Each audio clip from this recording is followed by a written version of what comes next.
to my kitchen. I think I'm on a little bit of a slant here. It's okay, we're gonna roll with it.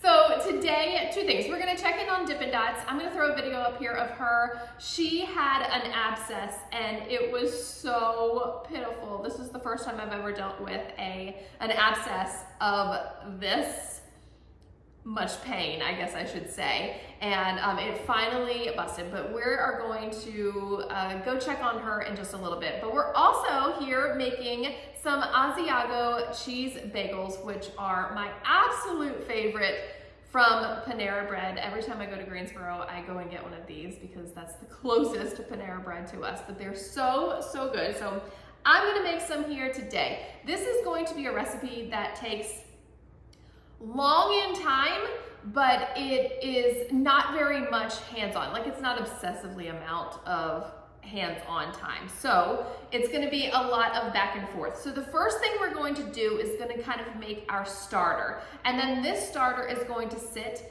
for about 2.5 hours. I am making this right here in my KitchenAid mixing bowl because later I'm going to add some more ingredients and go ahead and mix it with my mixer. So I am starting with 4 cups of high gluten flour. This is the King Arthur brand, it's one of my favorites, so I start with that. Then I'm going to add 1 teaspoon of instant yeast.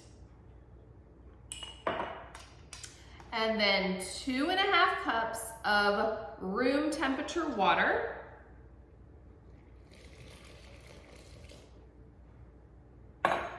Then I'm gonna take my whisk and I'm just going to whisk it until everything is combined here. It's going to be almost like a pancake batter. So it's gonna be kind of thick,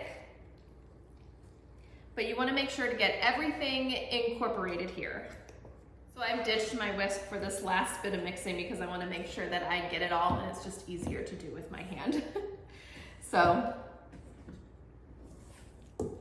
it's looking kind of sticky, just slightly thicker than a pancake dough here. Okay, I am going to cover this with plastic wrap and then just leave this at room temperature for 2.5 hours. So I am starting this early in the morning and I am going to end up baking these and finishing them out later this evening. You want to be able to have maybe 12 hours or so for this to sit eventually once we roll it out.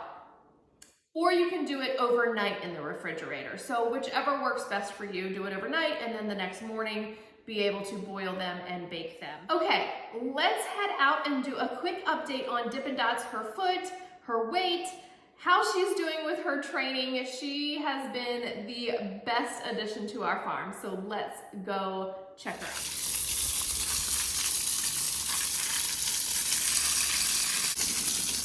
Good girl. You're such a good girl. Her feet are looking pretty shabby here in the front. We just took her front shoes off. When we got her, she had 4 shoes, and we removed the back. And I feel like they have toughened up quite a bit since we've taken them off. I mean, they're looking pretty good. They're still pretty, I need to pick them out, but they're still pretty soft. When the farrier comes and they rasp them, I mean, it just like crumbles off in shavings. So this past time when she had the abscess, I actually pulled her front shoes. I said, you know what? This is a good time to pull them. We need to get them off because it was so bad. And I think I'm just going to leave them off. It's gonna take some time for them to toughen up. So we'll talk about that in just a second, what I'm going to be doing or what I've already started doing. But it's gonna take some time. Like they look pretty bad right now. But as far as her abscess goes, it blew right in there.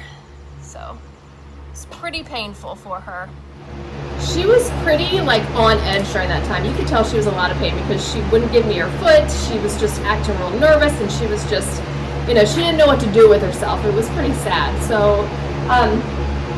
So here's what I'm doing, and then we'll kind of look at her body here a little bit and do like a comparison of a before and an after of where she's at right now. When I get a horse and they've got either feet issues or whatever, honestly, I've been starting just about every horse that I have on this, but it's the Smart Packs Omega-3 and Vitamin E. It's really good for muscling. I've noticed a great difference in Applejack. I've noticed great hoof growth in Reese's Pieces. And now, don't you knock my phone over. I've got it set. Don't put it on Applejack's stall. And he like knocked it. I can't find my stand. Everything just like comes to life when they're on that. It's amazing. And so I've started her on that, and I really think it almost helps to put on weight. I don't know. I really do think it does. But nevertheless, it's great for so many different things. So I started her on that as soon as we got her, and so I think that's why she's starting to look so good, number one.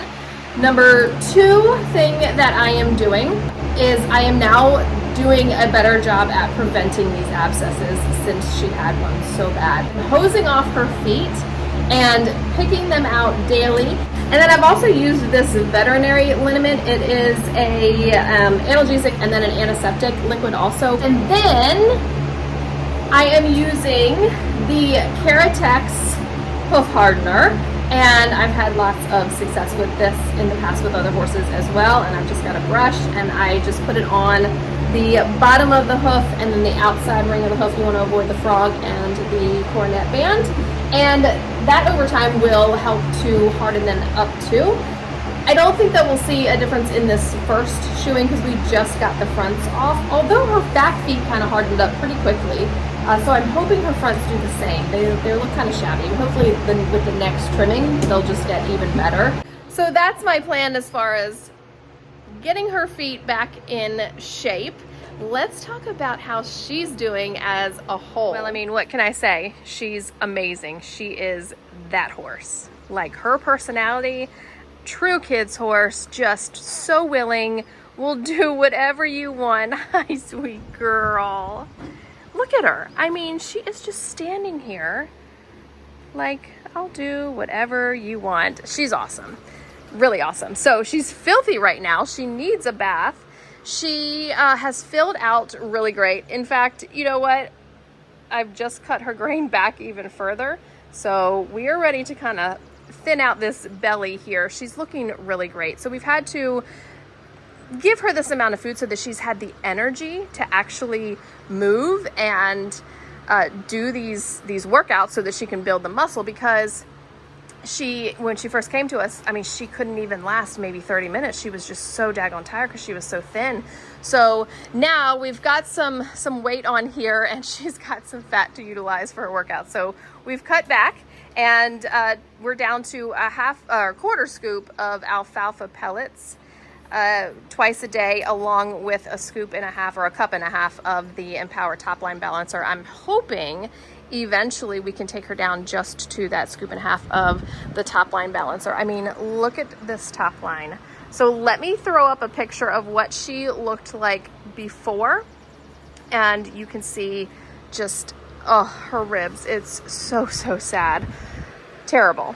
But the previous owners got her, and they had started to put some weight on her, and then when we got her here, she was on a round bale of hay throughout the winter time, which I think does a great job. Sweet thing. I just love her. She's the best. Yes, you are. Oh, look at you. You're amazing. Yes, you are. So, looking good here. She has a lot more energy. We've taken her on a hunter pace. We've taken her on trail rides. She was supposed to go on our camping trip, but because of her abscess, she did not get to go. So hopefully she will get to go camping here soon. And my daughter, I think, is going to start riding her. So hopefully she'll be pony clubbing here soon. We need to get her jumping this summer. We have a bit of a break with pony club, so it's kind of nice. We're going to start riding. My daughter's going to start riding her this summer and kind of building up her training as far as the stuff that she does, because I don't jump as high as those kids. So I tell Cheyenne, I'm like, 18 inches, you might can get me up to 2 foot. After that, I'm done. So she's going to start working with her and building her up in that aspect, and then we'll get her out to lessons and pony club and all the fun stuff. I think you're going to be perfect. Yeah, seems pretty sensitive to the flies. Like, we've got the chest here. I'm going to try putting on some coconut oil on her chest, because coconut oil helps to keep the flies away like really well on horses. And I noticed that you really don't have to apply it every day for it to be helpful to them. So the other thing that we're doing is, because she's got some whites around her eyes, we're putting a fly mask on her every single day. And then I also am putting on horse sunscreen on her nose, and then I kind of hit up her eyes before I put her her fly mask on her. And so it just helps to keep this all nice, because I noticed at first it was starting to get sunburned, and I don't want it to get bad, because she wasn't great with a bit when we first got her, and my hair's falling out. She wasn't great with a bit when we first got here, so but now she's doing great. So I want to keep her mouth happy. All right, I'm gonna let her hang out in the stall today under the fans and have some hay and, you know, just hang out. Look at her. She is the best. Gosh. And then I might get her out for a trail ride. If I do later, I'll kind of take you along for that. It'll just be some snippets here and there, because then we got to get back and finish our bagels. All right, next up we're gonna add 3 3/4 cup of the high gluten flour, and then we're gonna mix that.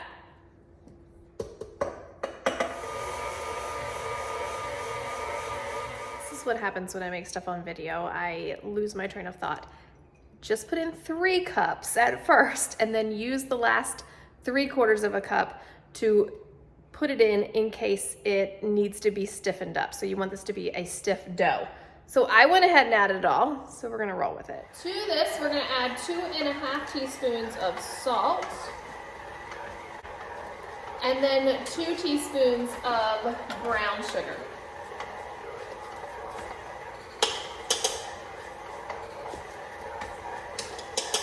Because I went ahead and put in all 3 3/4 cup of my flour, I went and added about a 1/4 cup of water. This is going to be a stiff dough. It's kind of having a hard time in my mixer right now. I might add just a little bit more water to it. But I'm gonna let this knead in the mixer for 6 minutes, or you can hand knead it for 10. Okay, my mixer was having a little bit of an issue over there. So I'm gonna do the last little knead just to get all of this mixed up here by hand. So I'm just gonna roll and press. It's kind of fun. It's like playing with Play-Doh. All right, so this is a pretty stiff dough, as you can see. So you wanna make sure everything is fully incorporated. There's no raw flour anywhere, and that it's nice and stiff. That might be as good as it's gonna get. As far as mixing all that cheese. Use a knife or a dough cutter. And I'm gonna cut this into 12 equal parts and immediately roll them into rolls. Okay, so I'm gonna do this just like I do my homemade dinner rolls. And I'm gonna kind of pinch, pinch, pinch, fold it back till it gets a nice flat top, and pinch the bottom. And there's our roll. After we let these rest, we'll come back and put the bagel holes in them. If you get them rolled and you see that any are like super small or some are big, just pull some pieces from one, add it to the other, and re-roll it. Oh my gosh, they smell so good with that cheese in them. Look how yummy these look already. I wish you could smell these in my kitchen.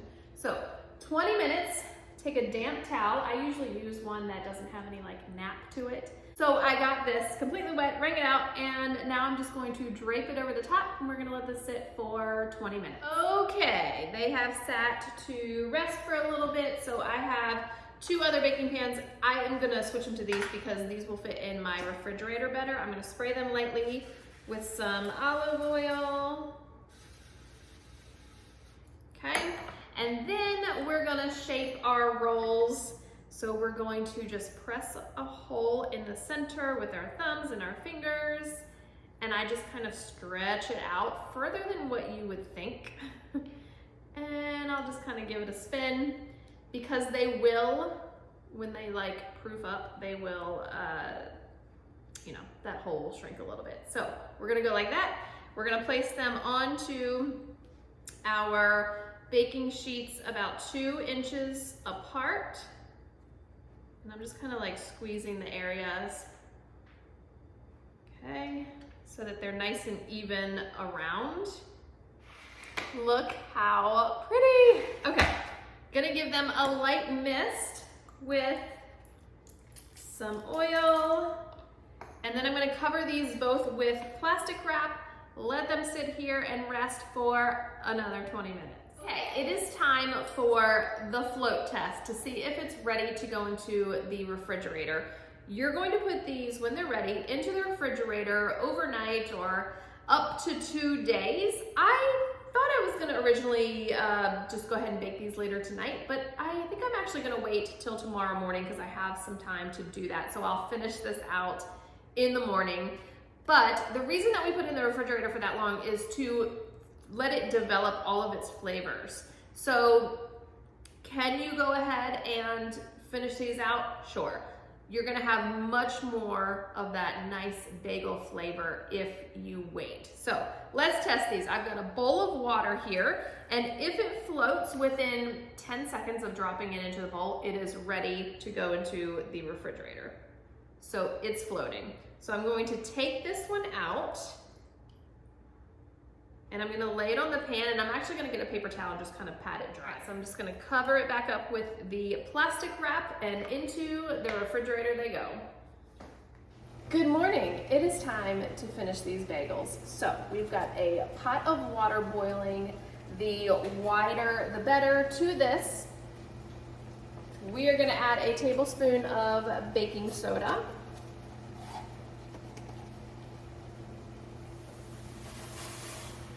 Now it's the fun part. I think this is the best. So you're gonna take your bagels one by one, not one by one. You could probably do at least 2, maybe 3, depending on your pot. You're gonna take them and you're gonna drop them in the water. So I'm gonna do 2, I think. And they should float. You're gonna each side for 1 minute.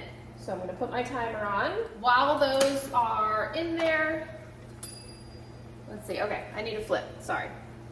Flip them for 1 more minute. And then while those are cooking, I'm gonna take a little bit of cornmeal and I'm just gonna sprinkle it on the pan. I don't do a ton, just a light dusting. And go right onto our pan. And as you can hear, I've got the oven, I've got both ovens going actually at 500 degrees. Ah!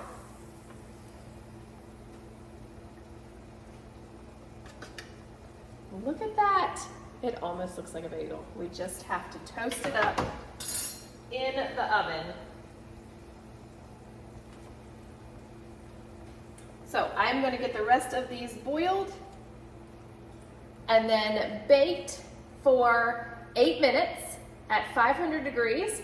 After 8 minutes, turn your pan around so that the front ones move to the back so everything gets baked evenly, and then put it down to about 450 for another 8 minutes. Watch it to see, make sure the tops get nice and golden brown. But hold on, I forgot a step, the most important step.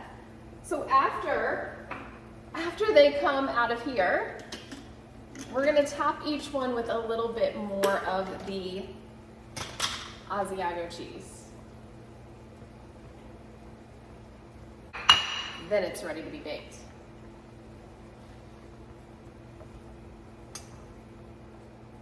Look how good these look. Oh my gosh, I've got the sun coming in here. It looks weird on the video. All right, into the oven these are going. Look at these. Are these not the most beautiful bagels you have ever seen in your life? And they smell so good. I cannot wait to dig into these. Thank you all so much for joining me today and yesterday in my kitchen and here on the farm. We have a lot more videos to go, so we are looking forward to it, and we hope you come back soon. Don't forget to like, subscribe, and leave us a comment below, and we'll see you soon.